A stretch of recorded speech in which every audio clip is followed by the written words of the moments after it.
Donc pour changer un peu, parce que j'aime pas présenter toujours les mêmes choses, qu'après les entérocolites et les virus du je vous fais les périodontites ou les parodontites. Donc c'est un travail que je fais avec une étudiante en thèse, Sarah, et Gérard, notre dentiste attitré.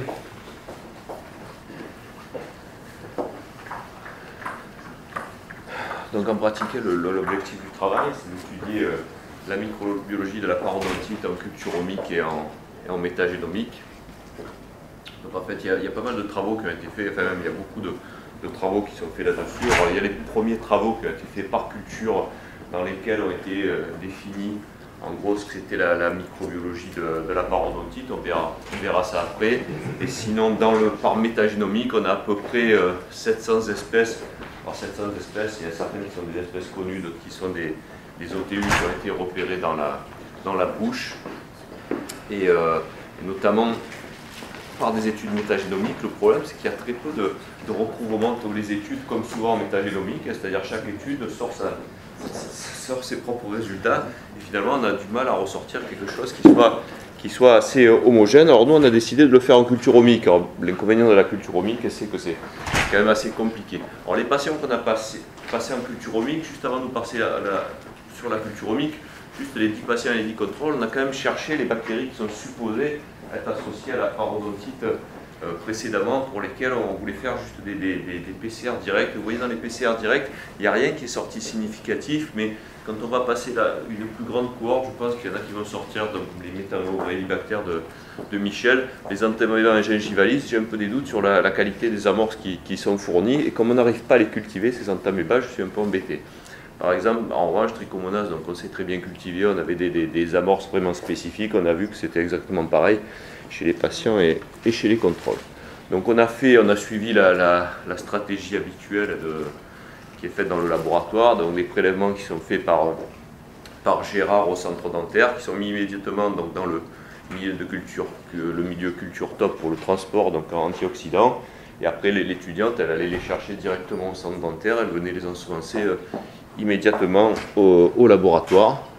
Donc après, elle sortait les bactéries, et sur ces bactéries-là, elle faisait Malditoff. Si Malditoff, il identifiait la bactérie, ben elle congelait les souches, et sinon on passait à une identification par voie moléculaire. Donc on a pris 10 conditions différentes. La seule chose un petit peu particulière dans ce travail, c'est qu'on a pris une température de culture à 35. Alors on a fait une petite revue d'alvéographique pour voir quelles étaient les températures chez l'humain. Et donc il y a à peu près un consensus pour dire que dans la bouche, la température est à peu près de 35 degrés. Donc on a cultivé ça à 35 degrés. Parce que maintenant on fait un truc sur la peau aussi, et là on est un peu plus bas pour cultiver les bactéries associées à la peau. Donc vous voyez, je vous avais dit qu'il y avait 250 espèces cultivées, on en a cultivé 176, donc c'est pas ridicule, juste sur quand même 10 patients, 10 contrôles. Alors là-dedans, il y a des espèces qui sont supposées être normales dans la bouche, et donc ça c'est celles qui sont toutes en vert. Les rouges, c'est celles qui sont supposées être associées dans les parodontites. Je vous ai dit que dans les études de métagénomique, il y a vraiment une grosse diversité, mais en pratique, c'est ça qui est supposé être... Pourquoi il y a ce machin qui m'emmerde? Voilà. Les rouges, donc c'est celles qui sont supposées être précédemment associées aux parodontopathies. Il y en a qui sont supposées être associées aux pathologies dentaires, mais pas à la parodontite. Et puis donc on a trouvé 32 espèces qui ne sont pas supposées être associées à la flore buccale. Alors pourquoi déjà elles ne sont pas supposées être associées? Vous voyez là-dedans, tout ce qui est en bleu, en fait, c'est des trucs qui ont été isolés ici, c'est-à-dire que plus d'un tiers de ce qu'on a trouvé comme n'étant pas associé précédemment à la flore buccale, c'est des trucs qui n'existaient pas avant. Et ça a été identifié ici. D'ailleurs, c'est un peu inquiétant, parce qu'on a l'impression, quand on fait maintenant la culture omique, d'arriver un peu après la bataille, c'est-à-dire que c'est dur de trouver des nouvelles espèces. On en a quand même trouvé une qui est Corynebacterium dentalis, qui est soumise pour publication. Et donc si on compare les patients et contrôles, donc on a 69 espèces qui sont communes aux deux, et puis il y en a qu'on a trouvé que chez les contrôles et d'autres que chez les parodontites.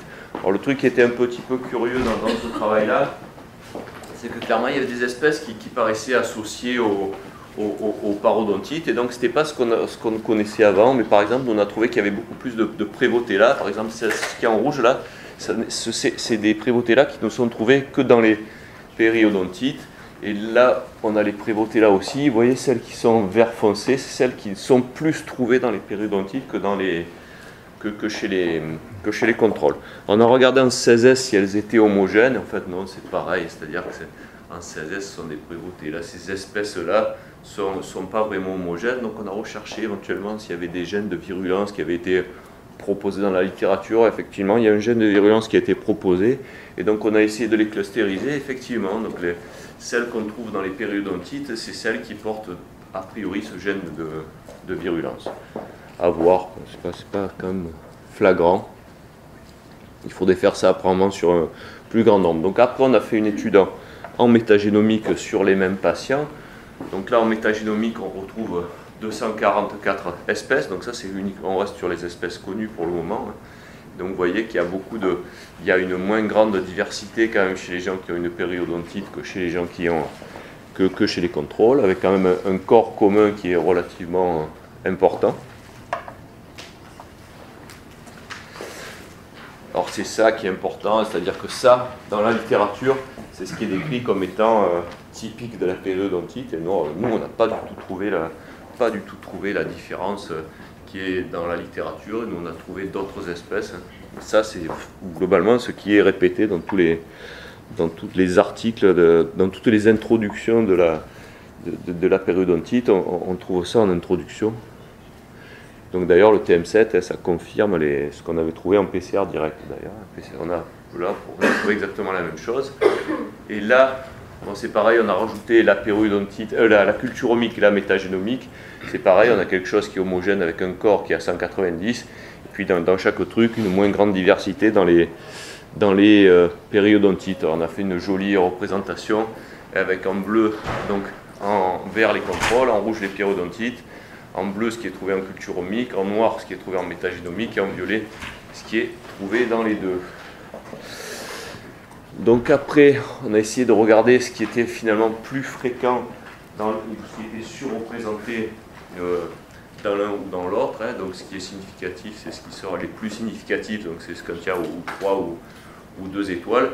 Et le caractère foncé ou clair, quand c'est foncé, c'est une espèce qui est connue, et quand c'est clair, c'est un peu plus clair, c'est une espèce qui est connue dans un genre connu, et après les plus clairs, c'est des espèces qui correspondent ni à un genre ni à une espèce connue, donc probablement des nouveaux genres. Et donc il y en a quelques-unes là qui correspondent à des nouveaux genres, donc on a essayé de les classer, on les a classés dans ce qu'on appelait des IHU groupes pour essayer de pouvoir les comparer dans nos études ultérieures et de patient à patient. Alors il y en a une qui nous a fait une PCA, et donc on voit qu'il y a certaines espèces, notamment de ces choses-là qui ne sont pas cultivées, qui sortent bien avec les périodontites.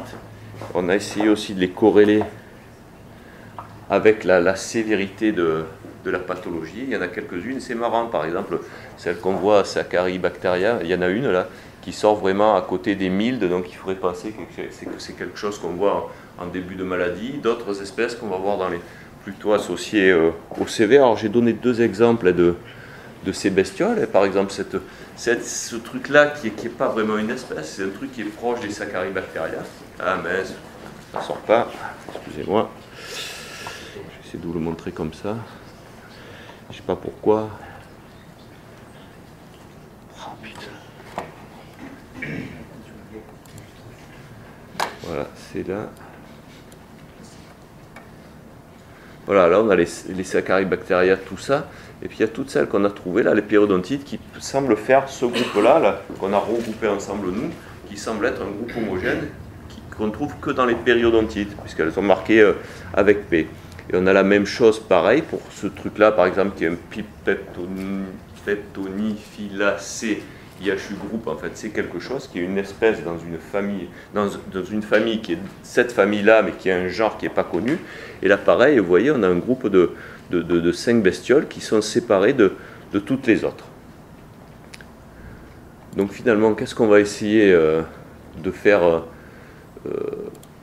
par la suite? On va essayer de désigner des amorts spécifiques pour tester la cohorte entière qu'a fait Gérard. Gérard, il ne s'est pas contenté de faire 10 patients et 10 contrôles, et régulièrement il continue à faire des prélèvements, et puis on a une étudiante qui en fait aussi.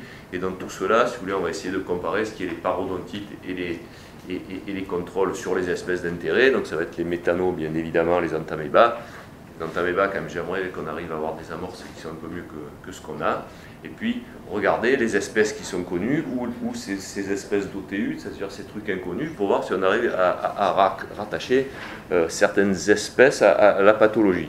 Puis le deuxième truc, c'est quand même d'essayer d'isoler ces bactéries, parce que c'est assez frustrant de voir qu'il y en a autant et qu'on n'arrive pas à les sortir. Donc quoi, il y a déjà le milieu qui a été utilisé pour sortir le TM7, et ça on va essayer quand même de vérifier si c'est vrai, si on arrive à sortir des TSM avec ce milieu qui a été proposé, et puis éventuellement essayer de repérer des associations entre les bactéries qu'on a cultivées et celles qui ne sont pas cultivées, pour voir si justement on ne peut pas les sortir en utilisant ces bactéries comme support, en imaginant que c'est des systèmes soit de consortium, soit des systèmes de parasitisme symbionte pour les millibactéries.